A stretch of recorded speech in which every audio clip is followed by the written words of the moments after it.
Good morning, everyone. Thanks for joining us today. My name is Laura Van Daken with the AIMMS marketing team, and I'm going to be your host during the webinar.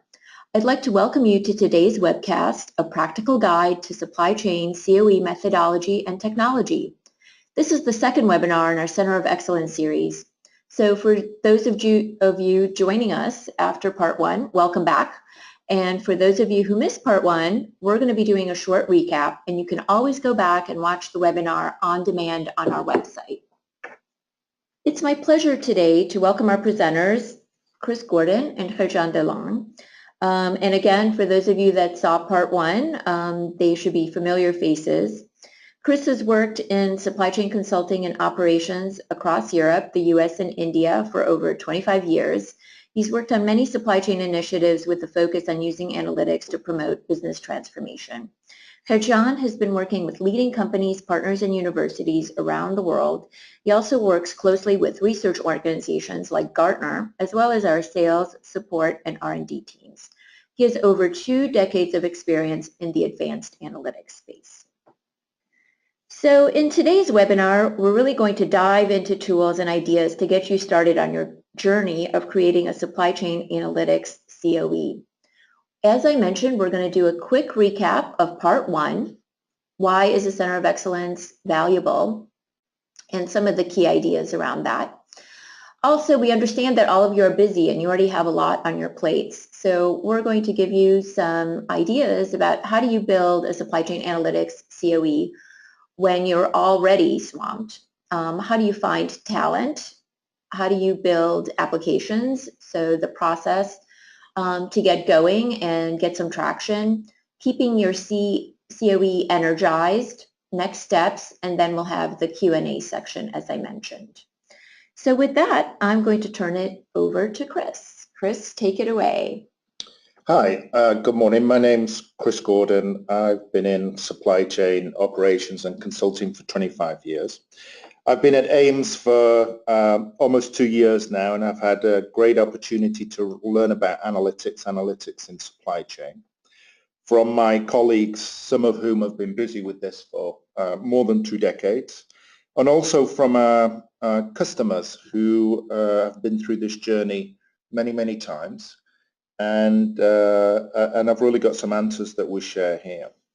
So the first thing we're going to do is we've got a couple of minutes to recap to get us on the same page from webinar number 1, which is available on AIMMS.com. And we talked about what is a supply chain analytics center of excellence. And we talked about the 2 main components of that, one which is centralized, all the people in the same place, and one which is distributed. We also talked about the team maker, and we talked about the skills that you need within a team to make it work, and it's something different, and we're going to go a little more granular there today as well. We talked about a POC process, which is how to get to a live business critical application in between 2 and 8 weeks. And we talked about it at quite a conceptual level last time, and we're going to be very detailed and help you understand exactly what you need to do. We also looked at maturity in the industry, both from a functional perspective, where are these types of tools and techniques being used across supply chain, and also we looked from an industry perspective, who's out there and who's leading from an industry perspective. We shared a few case studies to bring it to life, and we had 5 key takeaways. And the first one is that it sounds strange coming from a software company, but it's actually not about the technology, and it's not about building cool prescriptive analytics applications. The only time that you get business value and progress is when change is actually adopted. So adoption and business change should be the only goal. We also shared that there's really a bounty of opportunity left on the table in supply chain, but we recommend that you look first towards planning, focus really on supply planning.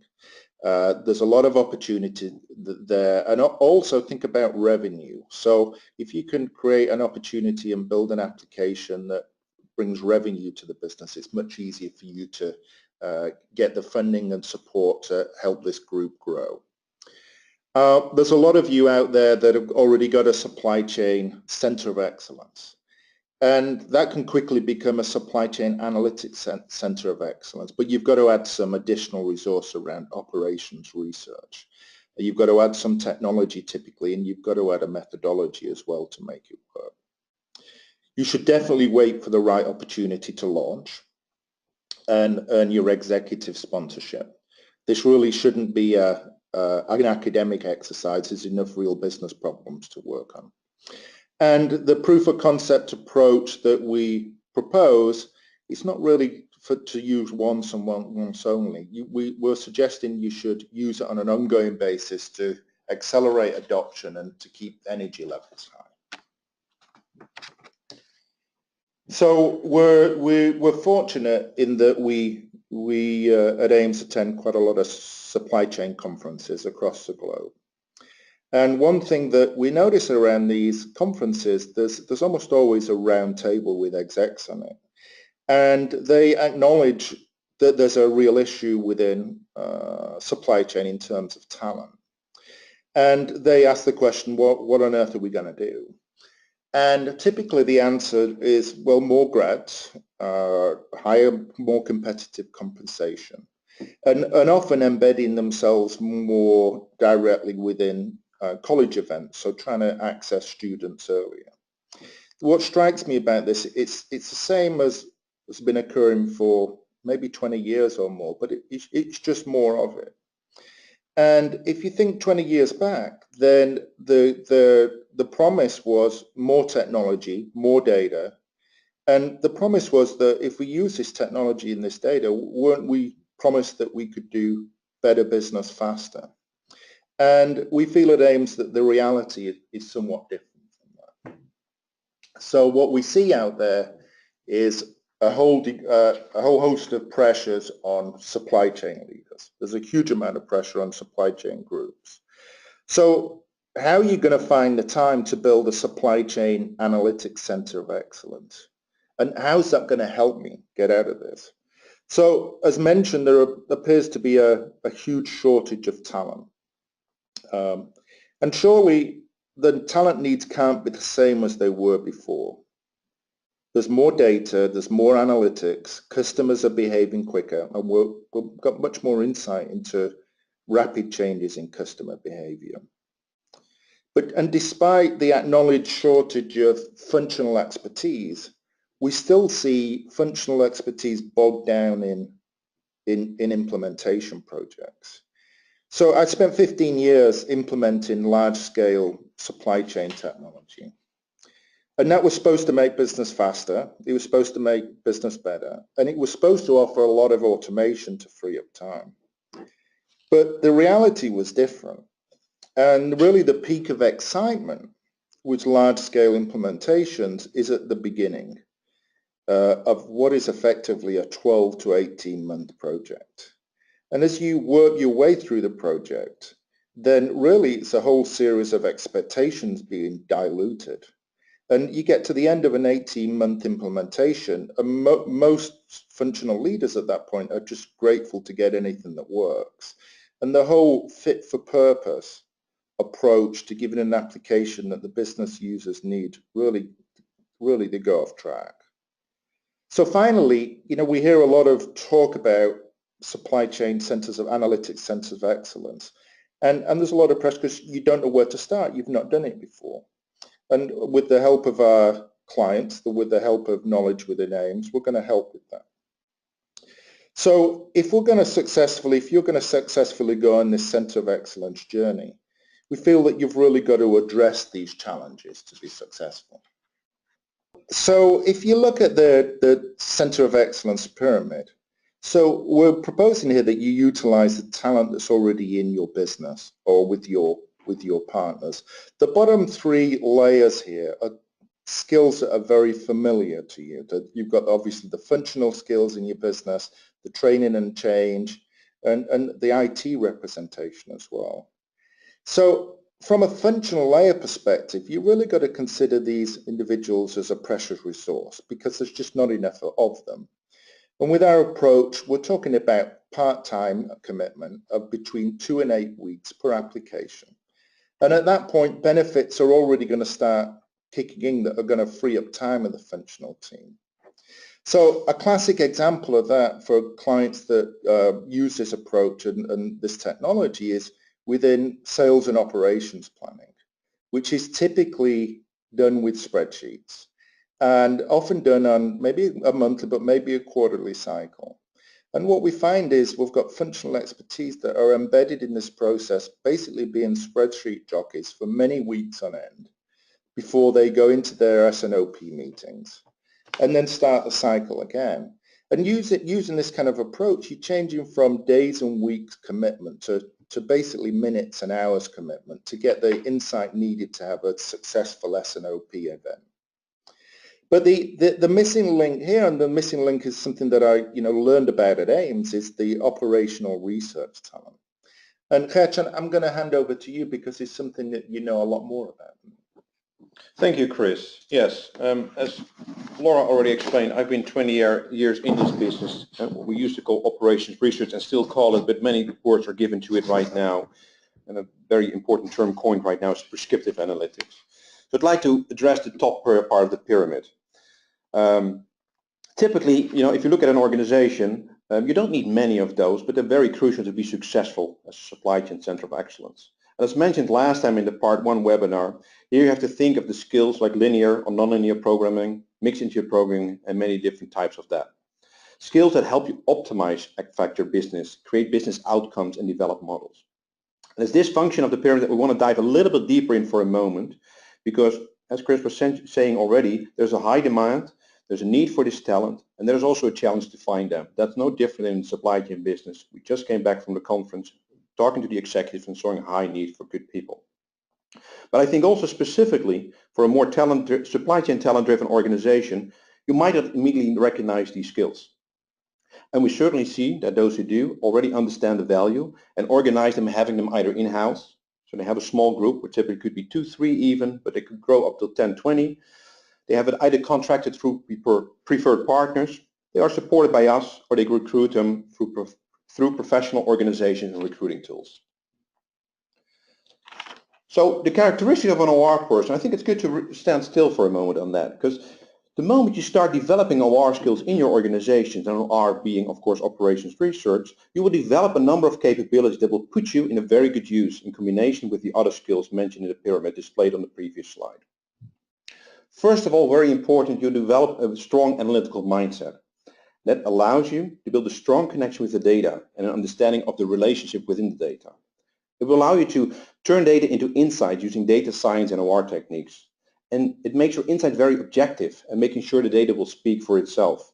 It will create a capability to find the explanation for what is actually happening instead of guessing. In addition, it allows you to capture the business problems in model logic.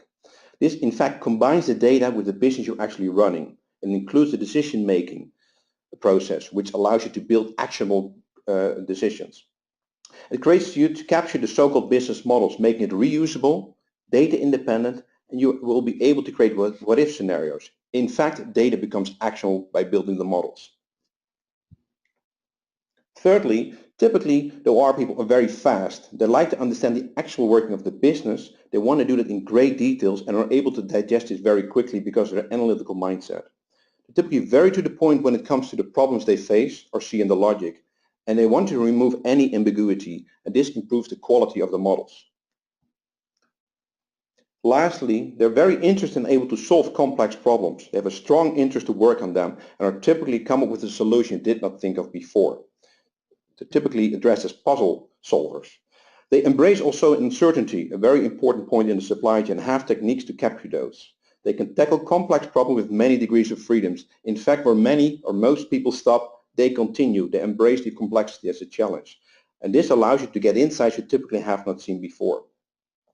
In all, this is very different from data analyst or data scientist, a term that's also coined a lot, where the focus is to explain the data. The OR person will try to understand the system behavior and build models for this, allowing you to again develop actionable models that support decision making. This is a very crucial next step in improving results, as it will be repeatable and on a continuous basis allow you to do objective decision making. So where do you find those? As Chris was saying, sometimes it's hard to find, but in fact you can already look in your own organization. Typically OR people have a major or minor in OR or mathematics. You can think of applied mathematics, econometrics, industrial, chemical, electric engineering. And from an organization perspective, you'll find it typically hidden in business functions like analysts, schedulers, planners, working in Excel spreadsheets or package solutions. They could be within your IT group or maybe already formed small analytics groups, and they will be there doing other tasks. And in fact, I've seen it before as well. OR people turn into database experts, or they're doing IT upgrade consulting projects. Of course, that's not what you want to have them be, because many other people could do that work as well. In addition, nowadays you see a lot of different curriculums being formed, like the MSc of Advanced Analytics or Certificates of Optimization. And I believe that you create more analytics people. Those are typically not trained as OR people. However, those people will appreciate and understand the power and have definitely experience with it after the education. And they will be a great advocate and can be key persons for the success of the Center of Excellence. And in fact, a good example is the MBA program of the Tepper School of Business of CMU. There they go even further. With the MBA people, they will actually build models. And they do succeed and enjoy it very much. Without the pure optimization knowledge, they're able to build applications.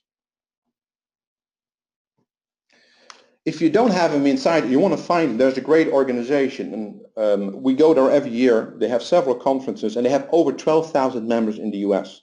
They have a business conference of 850 people that attend, and a technical conference with over 4,000 people. And in fact, we were there 2 weeks ago, and what was very interesting to see there is that within 90 minutes, we had a group of 25 people actually building models together with us. We defined a problem, build a model, added data, and added visualization, and we created an actionable system within 60 to 90 minutes. And that just shows the power of, first of all, technology, but second of all, and most important, the people that are right there in the room. Of course, there are many different organizations like that. In Europe, you have the Euro. Also, they have a technical conference which hosts, I think, about 3,000 people. But you can also look at the chemical engineering or industrial engineering organizations, the AICHE or the IEEE. They typically also, next to the more focused industry problems, they also have an operations research or optimization or analytics tracks within their system. With that, Chris, I'd like to hand it over back to you. Okay, thanks, Gertjan. So if we look at this approach, one of the first things we need to do is break this long implementation cycle. These 18-month implementations, they're not serving us well. Obviously, they take just too long, so they're consuming all or most of our functional expertise and creating the shortage. And most importantly, they're not, even if you've invested 18 months into them, they're not producing fit-for-purpose applications. So it's interesting when we claim that most customers build applications in 2 to 8 weeks. Well, most new prospects that we speak to, we think we're nuts to even suggest that. But in fact, it's actually much more outrageous than that. And actually, the majority of POCs that we build are built in just 2 days. And actually, the remainder of the 2 to 8 weeks is spent really hardening that application so it can be placed in a business critical environment. So we're going to describe this process. We're going to share some of our secret sauce. And one thing that you should consider is it's not a one-off process. So it's got to become part of business as usual. It's got to be, often we see quarterly releases as part of business as usual. And they're apps that create immediate value. They're apps that automate and hence solve some of the shortage of functional issues, and apps that really fit the business need. So where do you start? And it's sometimes very, very difficult to know where to start, but it's surprisingly straightforward. And because our approach and our technology is quick and flexible, you really don't need to write a novel to start. So the conceptual design is very straightforward. You're basically stating what you want. And we're going to go through 2 or 3 examples here, and they really are examples. You would need your own, but it should hopefully give you a feel for the kind of things we're talking about. So here's a statement for a conceptual design. We believe our supply chain network is a poor fit for our current business needs. Would like to know how far we are from optimal. What is the best compromise between a perfect fit network and agility to create a capability to stay on top of it? So ultimately, we'd like both more revenue and stronger margin. So if you look at that, it's really the articulation of a business problem or an opportunity. Another example here is supplier optimization. So our procurement organization has done a great job of negotiating supplier discounts based on volume and mix, and that's often the case. And our reality is that we don't have a comprehensive view of supplier transactions across the regions, and we want to couple this data with supplier reliability metrics, and that's practically always the case. And what we want to do is we want to consider these various components on an ongoing basis, and we want to reduce risk, increase reliability, and we increase margin. And then a third example, so a conceptual design for sales and operations planning. We've embarked on an S&OP, and some people call that integrated business planning initiative, and it's progressing well. There's a lot of collaboration. The next step for us is to increase our quality of insight to supply planning so that the S&OP process is equipped with data to help decision making. Our goal is to speed up the process, increase margin, and capture more sales. So conceptual designs are articulated by business problem or opportunity owners. And there should really be a big burning bridge. And better still, it's a problem that's got to be difficult to solve that maybe you've tried to solve in the past. So you've got to bring your stakeholders together. And the two-day POC workshop is a very, let's say, an immersive event. There's certain things that you need in the room there. So first of all, you need the supply chain leader, so maybe the chief supply chain officer. And that individual needs to be in the room the first and the last hour. The first hour, so there's real understanding of the conceptual design. In fact, that individual may have created the conceptual design. And the last hour to see the solution. You may be structured in such a way that you want a PM. There's certainly got to be data representation, so you want to see some stewardship around data. And what's also important is you need UX experts. So what we find with applications is they should really look familiar, and the insight may be new, but the application should be familiar. And then we come to IT, and it's very tempting with tools like AIMMS to bypass IT. And that's just fine if you're starting out or you're practicing, or maybe you're doing something that's very much offline or a strategic offline tool. But what happens is if you, as you almost certainly will, end up building business critical applications, then you're really going to need to respect IT governance and I need IT involvement. And that's really going to ensure that you get lasting success and you don't create issues with IT that they're effectively trying to shut your applications down as soon as you're building them. So you also need functional users. They own the problem, they own the business, and as well as that, towards the end, the last hour in this two-day workshop, the functional users will be presenting the solution to the chief supply chain officer. Sometimes we see change involved. It's almost inevitable that if you do initiative like this, then people are going to be doing their jobs differently. Roles are going to be changing. Infrastructure is going to be changing. And you really need those skills to make that happen. You need a facilitator, and we often fulfill that role. And the facilitator's there to drive the meeting and pilot the whiteboard and build the functional design on the whiteboard based on the needs of the people in the room.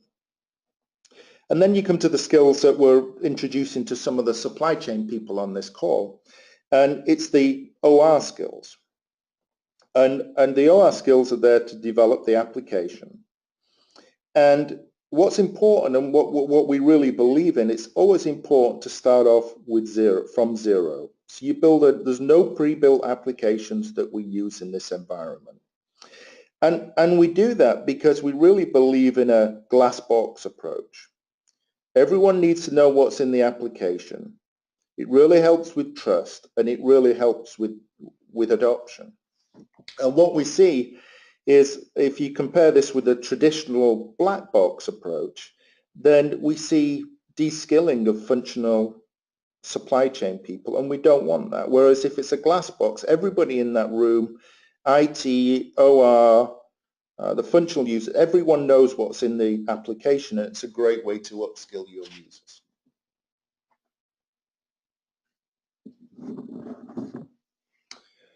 So how do you, in this room, how do you build the functional design?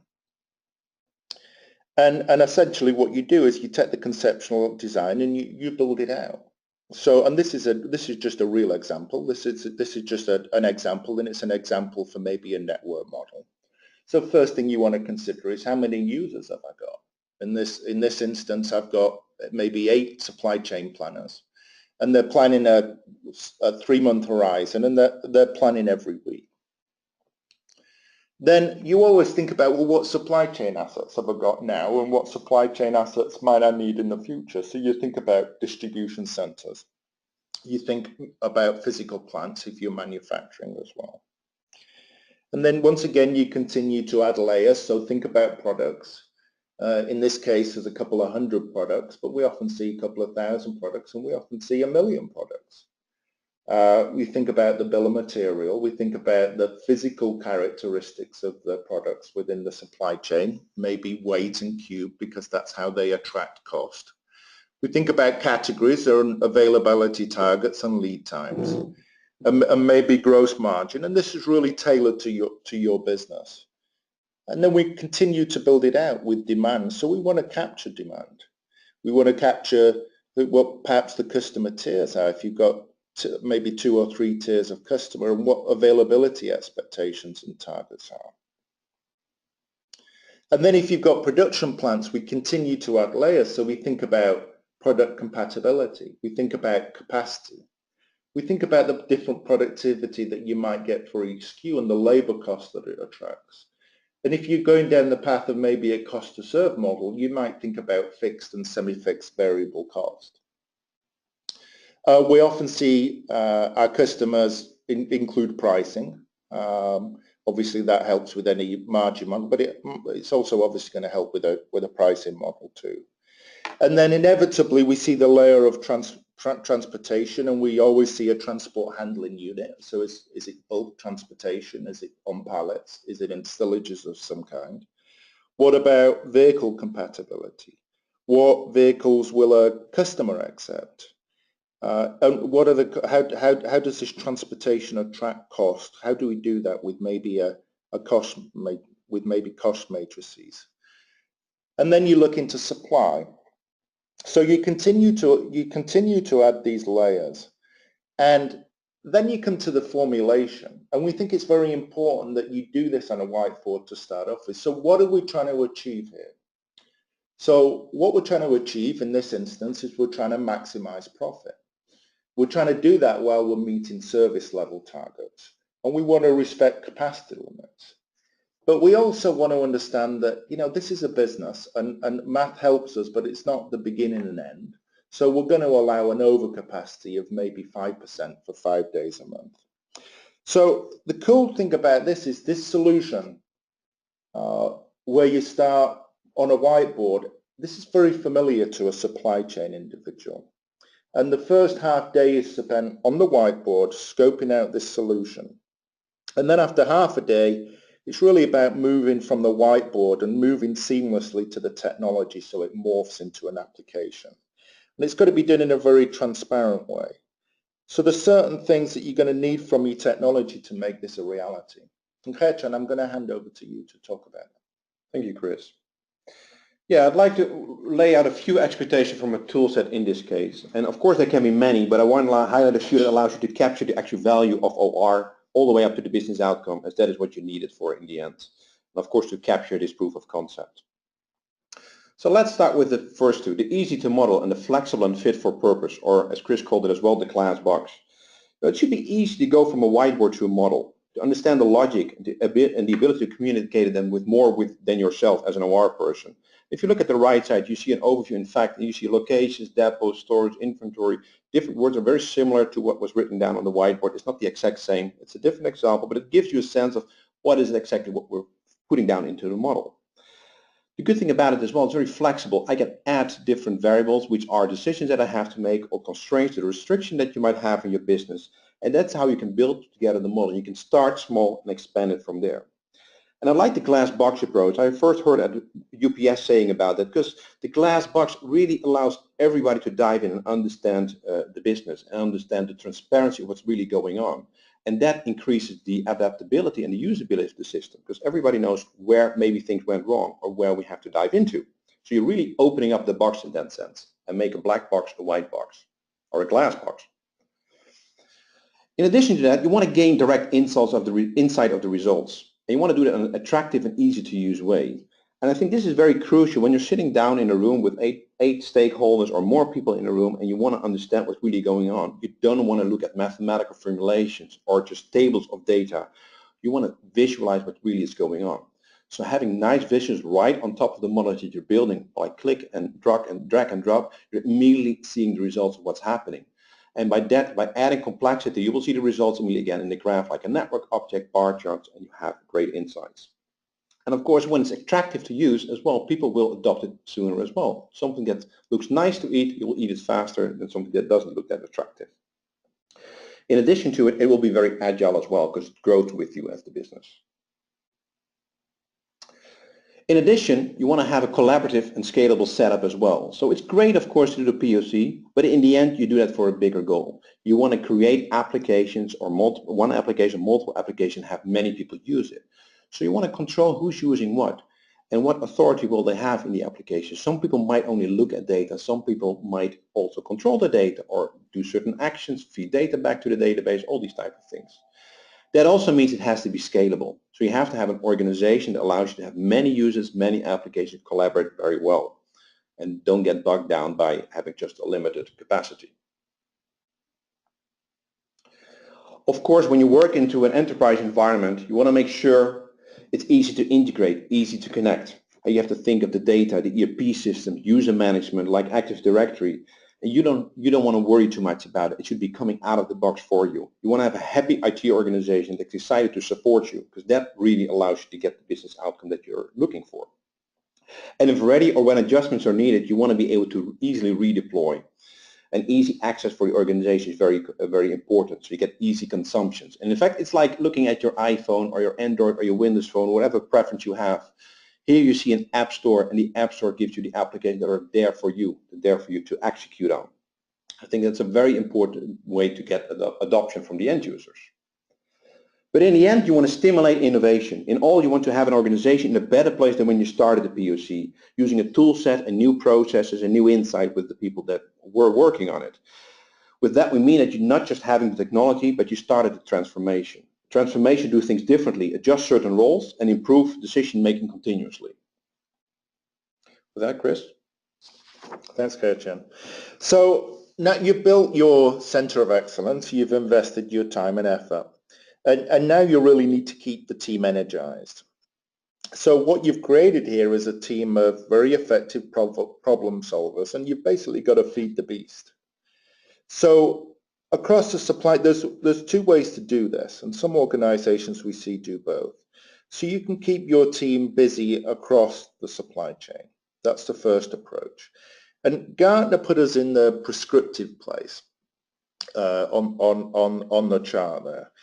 And actually what we see though is a lot of clients use AIMMS across that hype cycle for supply planning. So we see some clients build upwards of 6 applications per year, and they use their AIMMS technology across the supply chain. So maybe S&OP, maybe network, maybe segmentation, maybe production planning. And the great thing about this is that every time you do that and you take the team through that cycle, then their skills are being enhanced. They become more and more capable. And the other approach is really focusing on the maturity of the center of excellence itself and taking pride in the group. So we've got a maturity model here, which we look at based on our customers and how mature they are across the various different disciplines. And we see organizations that map themselves onto this maturity matrix and set themselves a goal of moving forward. So the original problem statement was, we're under a lot of pressure. How can we break this cycle? And we claim that we'd answer some of these questions. So if we think about not enough talent and we think about changing talent needs, what we've offered up there is really the Center of Excellence pyramid and an injection of OR skills. And we've told you where you can access these skills through Informs and through a series of European organizations as well. We also said you've got to stop being bogged down in implementations. And what we proposed was our 2 to 8 week build cycles. It frees up time, it helps you do business better, and it really helps you create an upward cycle where you're freeing up time, you can create more applications, you can do business better. And you've got to make sure that you've got a flexible and capable technology. And you need that because it needs to allow you to move seamlessly from the whiteboard to the application. And it's got to reflect the business needs accurately. And hopefully the final point there is, where do I start? Hopefully we help you understand where you would start on this endeavor.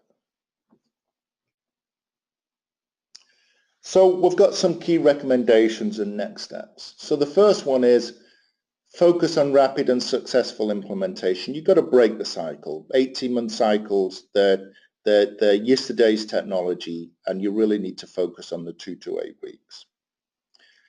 What you need to do, you need to bring together the missing links in your team. So you need to bring that OR talent into your team, either that you've got it internally with your partners or in the market. And you need to pull this team together and get them used to working together. You should work on only real and urgent business problems. You're going to get much more traction, and there's plenty of problems out there that need to be solved. You should use the proof of concept methodology to build applications in between 2 and 8 weeks. You should use it to start, and you should use it to continue as well in business as usual. And what's really important here is you need to move seamlessly from a whiteboard solution that everyone understands to a business application that everyone understands. And you need to do it very quickly, very transparently, and you need to do it without dilution, so the users are getting the solution that they wanted. And you need to make sure that your technology supports and doesn't hinder this process. Okay, so you're at the stage where you're interested in maybe engaging AIMMS in a AIMMS supported POC. Well, what do you do? How do you do that?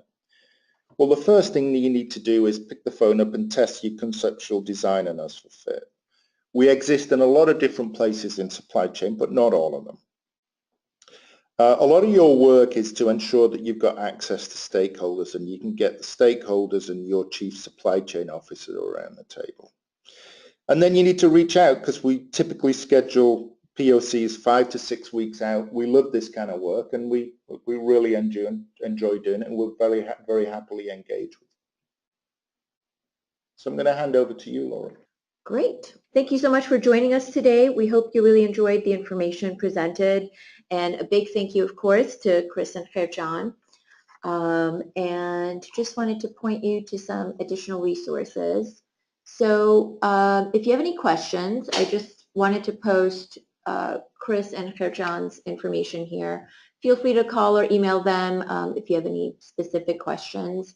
Also, links to the slides and the recording from today are going to be emailed to you within the next few days. You could also go to AIMMS.com for white papers and case studies, as well as on-demand webinars. As I mentioned, part 1 of this series is in our resources section, as well as other on-demand recordings. And of course, contact us if you're interested in finding out about the proof of concept approach. It's something that we're very excited about.